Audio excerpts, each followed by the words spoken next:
অনলাইনে আয়কর রিটার্ন দাখিল এবং করদাতাদের করণীয়।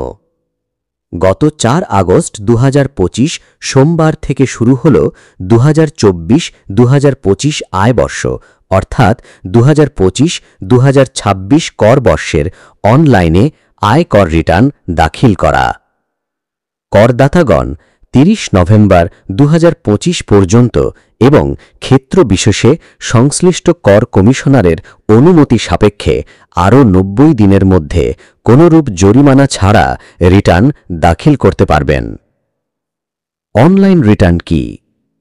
আয়কর সংক্রান্ত যাবতীয় তথ্য জাতীয় রাজস্ব বোর্ডের ই-রিটার্ন পোর্টাল https://etaxnbr.gov.bda ইনপুট দিয়ে আয়কর রিটার্ন প্রস্তুত এবং দাখিল করাকে অনলাইন রিটার্ন দাখিল বলে।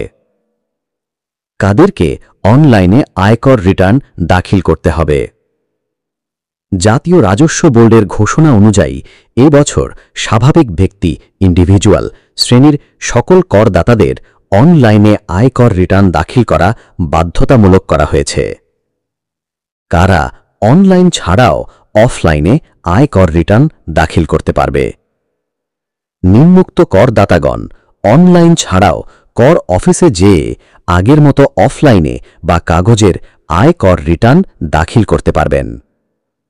৬৫ বছরের বেশি বয়সের প্রবীণ করদাতা অথবা শারীরিকভাবে অসমর্থ বা বিশেষ চাহিদা সম্পন্ন করদাতা সনদপত্র দাখিল সাপেক্ষে, বিদেশে অবস্থানরত বাংলাদেশি করদাতা এবং মৃত করদাতার আইনগত প্রতিনিধিগণ। এছাড়াও ই-রিটার্ন সিস্টেমে নিবন্ধন সংক্রান্ত সমস্যার কারণে যদি কোনো ব্যক্তি অনলাইনে আয়কর রিটার্ন দাখিলে সমর্থ না হন, তাহলে ৩১ অক্টোবর ২০২৫-এর মধ্যে উপকর কমিশনারের নিকট আবেদনের প্রেক্ষিতে এবং অতিরিক্ত যুগ্ম কর কমিশনারের অনুমোদন সাপেক্ষে অফলাইন বা কাগজের রিটার্ন দাখিল করতে পারবেন। অনলাইনে আয়কর রিটার্ন জমা দেওয়ার ক্ষেত্রে করদাতার করণীয়। নতুন করদাতা হলে প্রথমে ই-রিটার্ন পোর্টালে রেজিস্ট্রেশন করে তারপর লগ ইন করতে হবে, আর পুরানো করদাতা হলে আগের আইডি ও পাসওয়ার্ড দিয়ে লগ ইন করতে হবে। নতুন করদাতাদের ই-রিটার্ন সিস্টেমে রেজিস্ট্রেশনের জন্য নিজের TIN ও জাতীয় পরিচয়পত্র ব্যবহারপূর্বক বায়োমেট্রিক পদ্ধতিতে নিবন্ধিত সিম কার্ড সম্মিলিত মোবাইল ফোন নাম্বার প্রয়োজন হবে।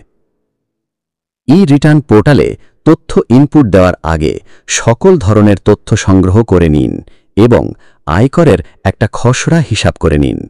তারপর ই-রিটার্ন পোর্টালে লগ ইন করে ধাপে ধাপে সকল আয়ের তথ্য ইনপুট দিতে হবে। ই-রিটার্ন পোর্টালে তথ্য ইনপুট দেওয়ার সময় বিভিন্ন সাব ফর্মে যে তথ্য ইনপুট দিবেন সেগুলোর একটা স্ক্রিনশট নিয়ে পরবর্তীতে প্রিন্ট করে রাখুন। ই-রিটার্ন পোর্টাল ব্যবহার সংক্রান্ত জাতীয় রাজস্ব বোর্ডের প্রকাশিত নির্দেশিকা পড়ে নিন এবং প্রয়োজনে বিশেষজ্ঞ ব্যক্তির পরামর্শ নিন। সকল তথ্য ইনপুট দেওয়ার পর যদি কর প্রদেয় হয়, তাহলে সেই কর প্রদান করে সেই তথ্য পোর্টালে ইনপুট দিন।